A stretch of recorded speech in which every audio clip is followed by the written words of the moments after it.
Resiliência. Ser resiliente ajuda a enfrentar crises e a superar adversidades. Para finalizar este livro, vamos falar detalhadamente sobre a resiliência e como ela pode nos levar a ser pessoas realizadas e bem resolvidas. Resiliência é suportar com dignidade os acidentes da vida, enfrentar contrariedades e manter a integridade, ter plena consciência de que a vida é complexa e, como tal, possui fatos imprevisíveis e inevitáveis, desenvolver flexibilidade diante das adversidades, não culpar os outros pelas derrotas, mas usá-las para expandir a maturidade. Transformar o caos em oportunidade criativa e crescer diante da dor. Traçar pontes entre os projetos de vida e a disciplina. Resiliência é um termo da física que tomamos de empréstimo na psicologia para falar de uma importantíssima característica da personalidade. Do ponto de vista da física, resiliência é a capacidade de um material suportar tensões, pressões, intempéries, adversidades. É a propriedade de se esticar, assumir formas e contornos para manter sua integridade, preservar sua anatomia, conservar sua essência. Transportada para a psicologia, a resiliência é atribuída a processos que explicam a superação de crises e adversidades em indivíduos, grupos e organizações. É um conceito relativamente novo nesse campo, que vem sendo debatido com vigor e frequência pela comunidade científica. Na psicologia multifocal, que tem simultaneamente base analítica e cognitiva e, portanto, ultrapassa os limites da psicologia positiva. Resiliência é uma das ferramentas mais notáveis da inteligência. E não é possível falar em resiliência sem falar do fenômeno da psicoadaptação, que reflete a capacidade de suportar dor, transcender obstáculos, administrar conflitos, contornar entraves, reinventar-se diante das mudanças psicossociais. Você sabe se reinventar? Sabe contornar entraves? Se não souber, poderá causar inúmeros acidentes nas relações sociais. O fenômeno da psicoadaptação gera o código da resiliência. O grau de resiliência depende do grau de adaptabilidade e superabilidade de um ser humano aos eventos adversos que encontra em sua jornada de vida. Uma pessoa que tem baixo grau de resiliência suporta inadequadamente suas adversidades, o que pode desencadear depressão, pânico, ansiedade, sintomas psicossomáticos. Quando o código da resiliência é inadequadamente decifrado e desenvolvido, as dores e as perdas podem levar ao autoabandono e, em alguns casos, gerar ideias de suicídio. Há o suicídio imaginário, desejo de sumir, desejo de dormir e não acordar mais. O suicídio físico, atentar contra o corpo, e o suicídio psíquico, que, às vezes, pode estar refletido no alcoolismo, na dependência de outras drogas e em outros comportamentos autodestrutivos. Sem dúvida, há crises e crises. Algumas são dramáticas, imprimem dor indecifrável, mas em todas elas é possível aplicar a ferramenta da resiliência, que por sua vez está estreitamente ligada à ferramenta do eu, como gestor da emoção e dos pensamentos, em especial a gestão de pensamentos mórbidos, pessimistas e antecipatórios.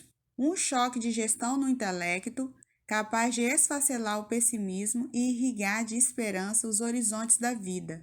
É fundamental para alicerçar habilidades psíquicas, para suportar tensões emocionais, pressões sociais e adversidades profissionais. 6 princípios para nutrir a resiliência.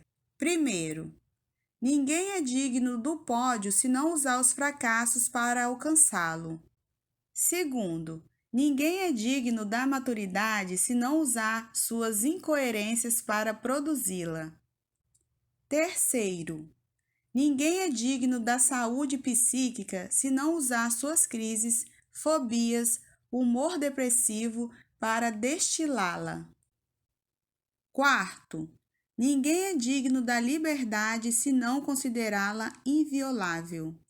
Quinto, dar as costas para as adversidades é a pior maneira de superá-las. Sexto, a técnica da mesa redonda do eu, debate que fazemos com personagens no teatro da nossa mente, deve reunir nossos pedaços, manter nossa integridade, debater com nosso desespero, questionar nosso pessimismo, estabelecer estratégias de superação. Um mestre que usou a resiliência para unir sonhos com disciplina. O que é fascinante no discurso do maior educador da história é que ele não pressionava as pessoas a seguir suas ideias. O homem Jesus não usava seu poder para que as pessoas gravitassem em torno dele.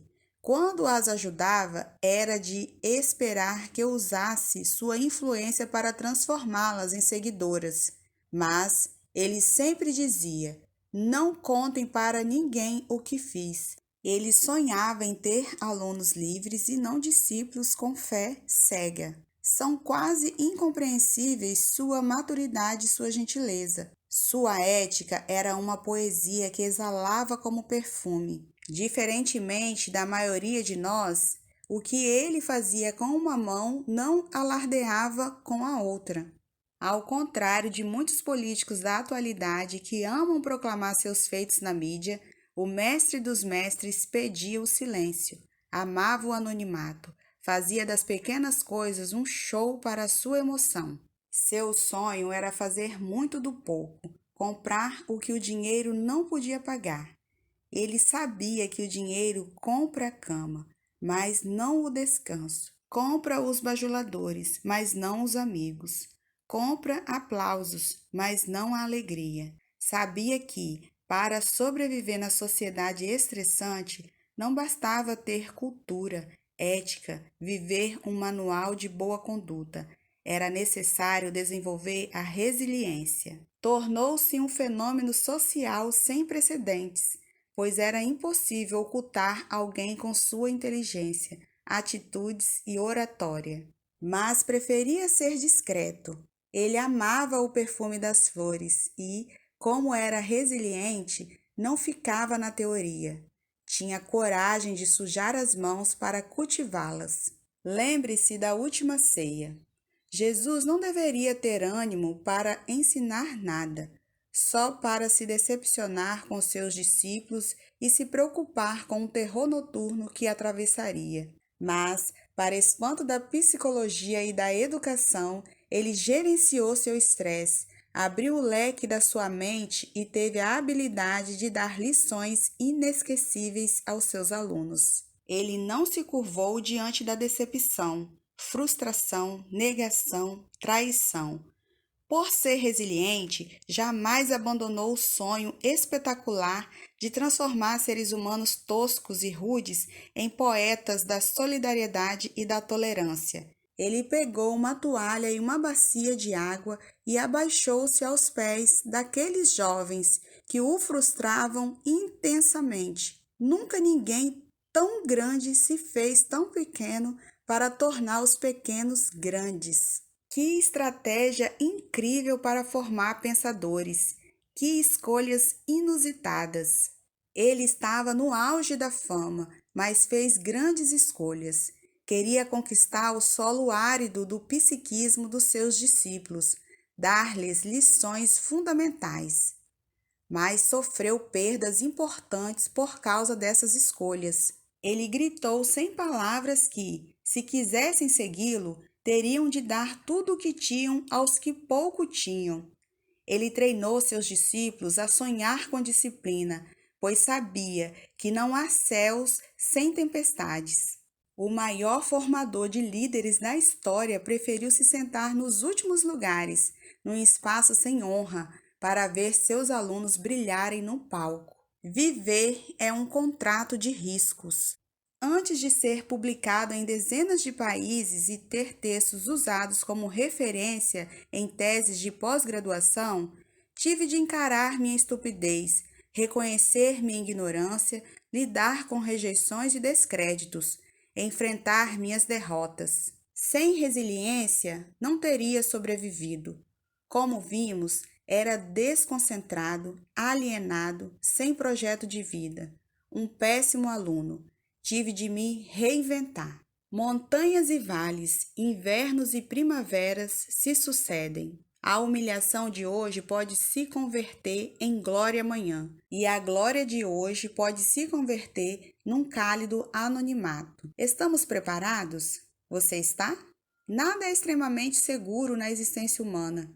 Se quisermos desenvolver resiliência e turbinar nossos sonhos e disciplina, devemos valorizar a vida muito mais do que o sucesso, os aplausos, o reconhecimento social. Tudo é efêmero e passa tão rápido. Muitos cientistas, antes de fazerem grandes descobertas, foram criticados, excluídos, taxados de loucos. Alguns grandes políticos, como Abraham Lincoln, só tiveram êxito depois de amargarem inumerosos fracassos.